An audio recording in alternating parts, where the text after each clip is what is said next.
Hey guys, David Fine here from Keys MOTHS. Today we are going to give you a tutorial on how to mount a skipper butterfly. Okay, skipper butterflies have a reputation of being very difficult and pesky when you're trying to mount them and you're trying to get the wings into that museum mount kind of formation. And there's a reason why. Skipper butterflies are fast butterflies. They're very muscular, very powerful thorax on their bodies, which enables them to fly very fast. And one of the tendons or muscles that contribute to their rapid flight is also a muscle that really helps mess up a lot of specimens because it just holds that wing real tight. If you've ever tried to move the wing of a skipper butterfly and try to mount it, the wings don't move up very easily. You can't get it into position. That's because there's a tendon holding it down. So we're going to show you how to cut that tendon with an X-Acto knife so that you can properly mount a skipper butterfly. This procedure can be used also for nymphalid butterflies that might be a little pesky, or sphinx moths. I've even used it on saturnid moths. And so, guys, let's get to the video and let me give you a tip on how to mount a skipper. Check this out. Okay guys, I have here a few skipper specimens that we collected. My buddy Ricky has never collected Poanis aaroni. And so these are Aaron's skipper, Poanis aaroni. We're gonna mount these guys together and we're gonna show you a little trick on how to mount a skipper.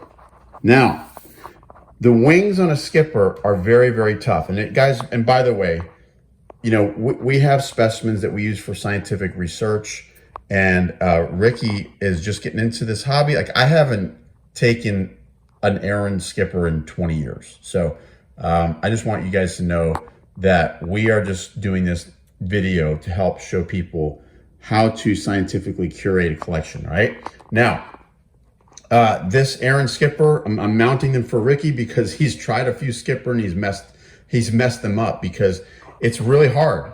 If I'm gonna zoom in, I'm all the way zoomed in right now on this skipper specimen.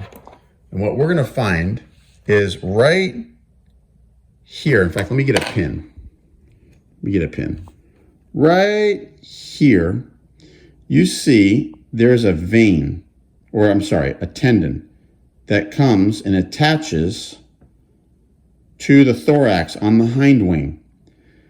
And then right here, there's a similar tendon that attaches from the forewing to the thorax. And what you got to do is, if you want to, you know, do this the right way and actually have your specimens look nice, what you do is you get an X-Acto knife, and what you do is you sever that tendon. Okay, and I'm going to try and do this the best I can without damaging the specimen.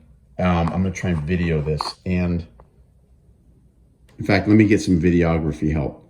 All right, so you can see right here, this little triangle right here, I'm showing you with my X-Acto knife, is the tendon where it attaches to the thorax. All right, so guys, here's what we're going to do.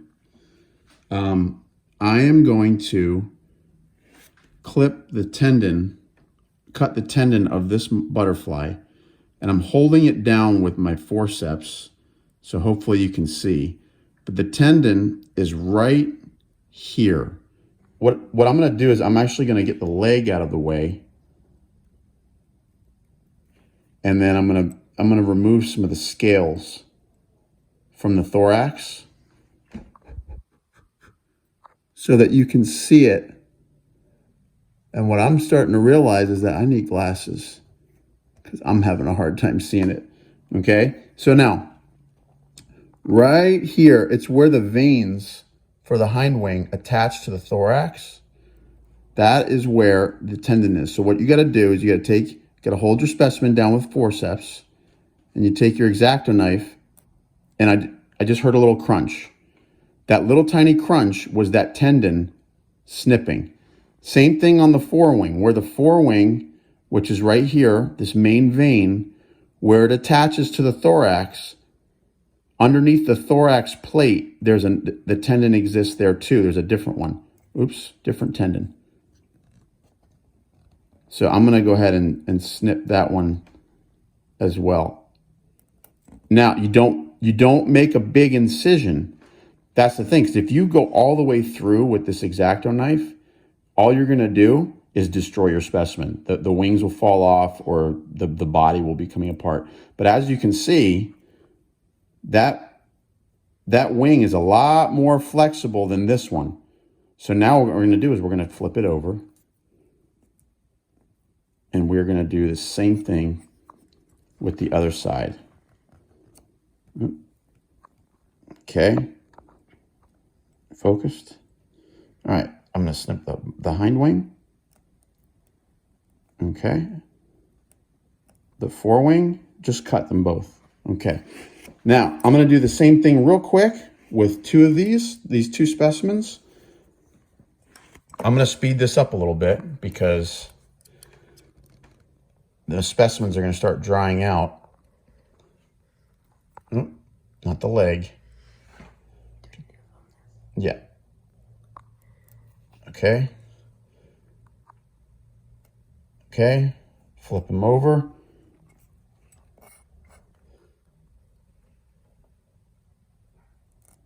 Bingo. Bingo. All right. 2 down, 1 to go. Guys, give me a comment down below if this seems complicated to you. But I also want to give a shout out to my son Lorenzo, who's videoing this for me, because there's no way that I could do this on my own without somebody helping me. All right, so these specimens are going to be ready to go. We're going to get some nice skipper specimens mounted for you momentarily. All right, folks, now that the tendons are cut on our skipper specimens, the next step is to go ahead and mount them. And what we're going to do is, I always like to, with a pair of forceps, grab the butterfly by the thorax on both sides and give it a little pinch, just like that. What that does is it loosens the muscles. It loosens all the muscles. And so now you can see the muscles on this skipper are nice and loose. It's a lot more flexible. In fact, this forewing, I don't think this forewing tendon was cut. The right forewing tendon wasn't cut. Look at the difference, guys. I'm trying to push down. The left forewing goes right down. The right forewing stays right in place because that tendon isn't cut. So I'm going to have to go back and cut it. Make sure that I must have missed it. So let's do that, and we're going to mount our skipper specimens.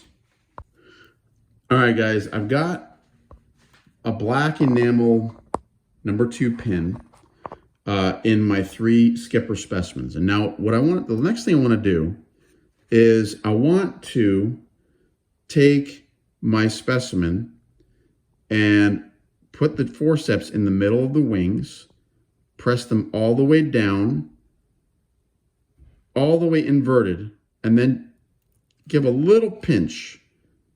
And that way, the wings are already kind of flat and in place. I'm going to do the same thing with this big female here. Just give it a little pinch. And you can see that looks a lot easier already to mount. I got one more here. And I'm going to give it a little pinch. It just loosens things up, guys. It's like stretching before you exercise, all right? Now, we're going to put our specimens on our board. And I select the board that the body, or the groove for the body is just big enough to fit the thorax of the butterfly so that it prevents them from spinning, okay? Now, I'm gonna rely on my GoPro footage, so hopefully this works out well. And I'm gonna try and get the GoPro to do this filming because it's gonna be impossible for me to film with my hands while I mount these bugs. But what I did was I cut a little strip of cardstock, really, really thin. I held the strip down, I pin it down, and I put the wings underneath the strip. And what I do with that strip is I use it as something that holds the wing down while I move it into place with a pin. So here we go. We're gonna film this right now. Perfect. Now we'll start with our top specimen. The first thing you do is you try to put the head in place, because the head twists a lot of times when it goes in an envelope, the head will twist. So you want to try and get the head and the antenna at least somewhat. Oop, I just broke an antenna, just like that. I'll glue that back on. All right, the other antenna I'll pin that in place. I'll move the antennas up on these guys. That'll help. And I'll move the antennas into place on the other two specimens. Now, another thing that helps whenever you're mounting a skipper is you want to pin the body on the left side, especially if I'm going to start mounting on the left side. You put a pin on the left side of the abdomen, holding it in place. So now when I move this wing, the body doesn't spin. And I'll move it kind of into the place where I want it. And a lot of times I will put a hole in the bottom wing and the top wing, actually. A little tiny hole, holding it in place. And then I go to the other side.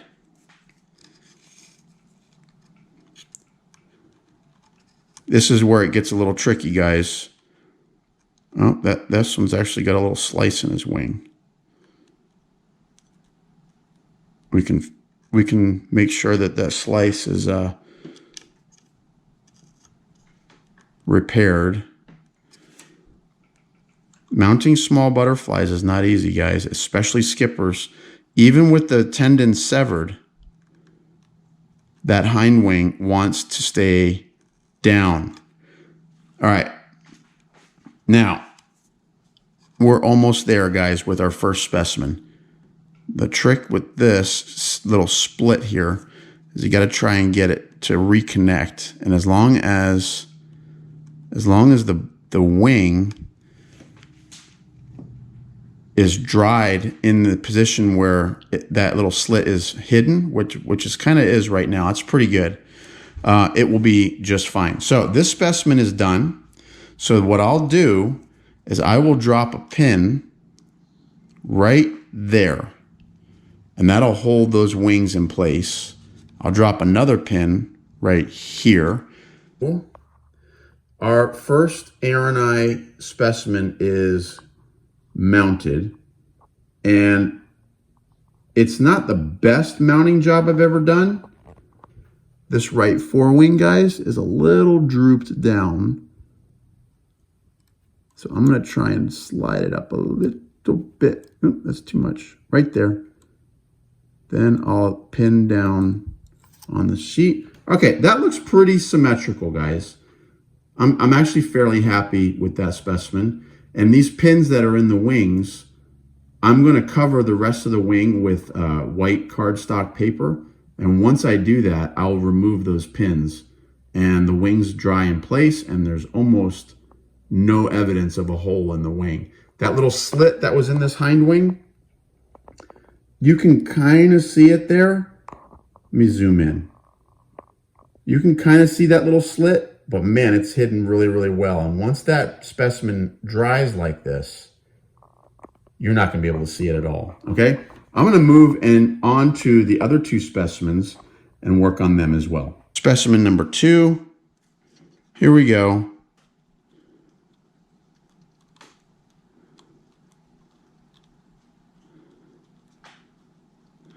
Sometimes it helps to just inch along, right? Nice and slow.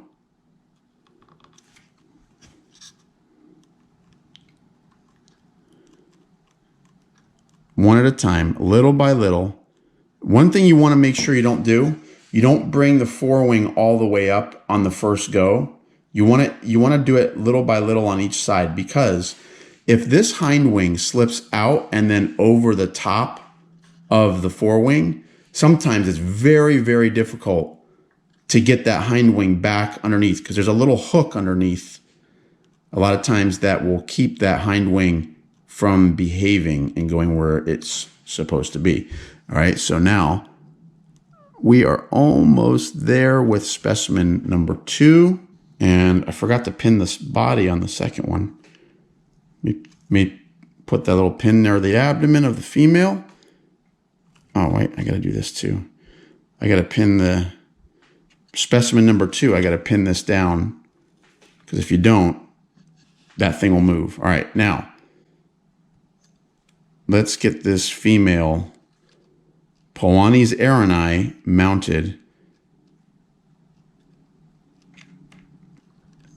That hind wing wants to slide down so bad. All right, once you get that hind wing in place, I always put that pin in there to keep it from sliding back down. And I know some guys are cringing when I do this, but it just has helped me save skipper specimens.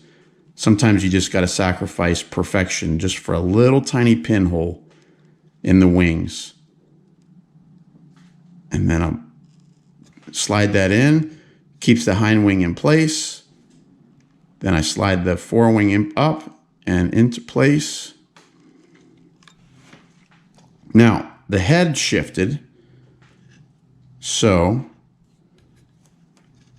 I'll just kind of push the head back in place, kind of, and put a pin down here.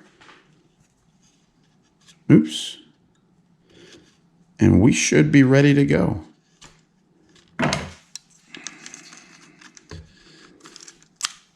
All right, guys, we've got all 3 of our Hesperiidae mounted. The antennae are somewhat in place. I might have to adjust them a little bit. We got 2 males.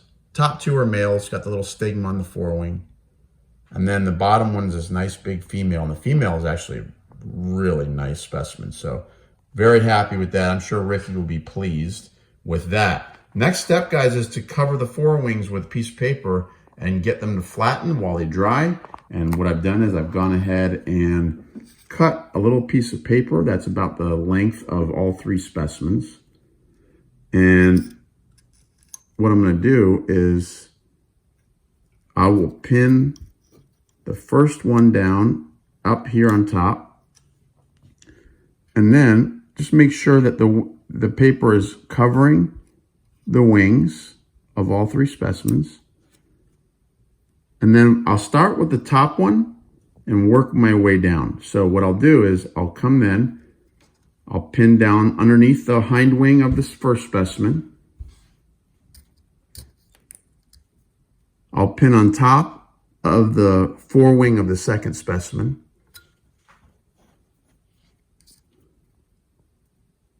Pin on bottom of the forewing or of the hind wing of the second specimen. Then on top of the forewing of, and we got to make sure you don't put the pin through the wing. You want to pin above the wing, and that holds it down. And then same thing down here. Beautiful. Okay. Now, same thing on the other side, guys. All right. So I got the first pin in. Then I'm just going to put one in the middle of those 2. And then in the middle of these 2. And then one on the very bottom, underneath where the wings are on the final specimen. Bam. Now, what we can do is we can take the pins that we put, not in the paper, but the pins in the wings, we can remove those. And the reason being is because if we remove those now, it'll actually, a lot of times the little tiny pinholes that we put in the wings will actually cover up and you won't see them. It's just a very delicate thing because now it's very, very easy to rip the wings because the wings are put in place. You got to do it very, very gentle hands. All right, guys, what I do whenever I'm taking pins out of a board, out of a butterfly, I brace my hand with one finger So that way my hand is very stable and steady. So I'm going to take this pin out. My finger is braced here, and I'm just going to very gently remove the pin from that wing. That way my hand is stable, it's steady, it's not moving around, and I'm not going to destroy my specimen, because that would make me very mad, and I'm sure Ricky wouldn't appreciate that. So I'm going to just remove those pins that I put in the wings.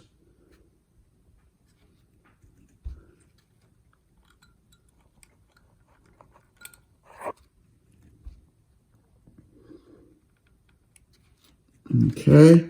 All right. Oh, one more. This guy right there. All right. Now, I've got no pins in my wings now. The butterflies are all mounted. They are stable. The wings are pinned down. Now it's time to put them into my storage place where they'll sit for a good 3 weeks or so while they dry out. And guys, the reason we cover these wings is because as the butterfly dries, if the wings aren't covered, they will curl up, especially in air conditioning, it'll just curl. So this paper helps flatten the wings so that they have that nice crisp flat look when you bring them off the board. Okay, now finally, what you always want to do is make sure you label your specimen. So up here, we mounted a Catacula moth, and we have a video on this actually, and I've made a label identifying it, who determined it, and also where it was captured and what the date was where it was captured. That way, scientifically, you don't mess up. So now I'm going to go ahead and make labels for these, but we don't have to show that to you in the video. Guys, that's about all for mounting skippers. Hope you learned something. All right, guys, hope you enjoyed the video. Hopefully you got a tip or two. This is not the end of all things. Like I don't know it all, but I've mounted my share of skippers, and this has worked for me. And if you learned something, give me a thumbs up. Don't forget to subscribe to the channel. We're going to show you all we know about butterflies and moths of South Florida, and how to protect them, how to curate collections, and how to study them. So there's a lot to know, there's a lot to learn, and we are going to show you everything we know. So visit our website, keysmoths.com, and we're going to show you all the butterflies and moths of the Florida Keys. 100 butterflies, 600 moths, and counting. Guys, lots of info there. Check it out. Guys, let's get out there and enjoy South Florida and mount those pesky little skippers. Take care now.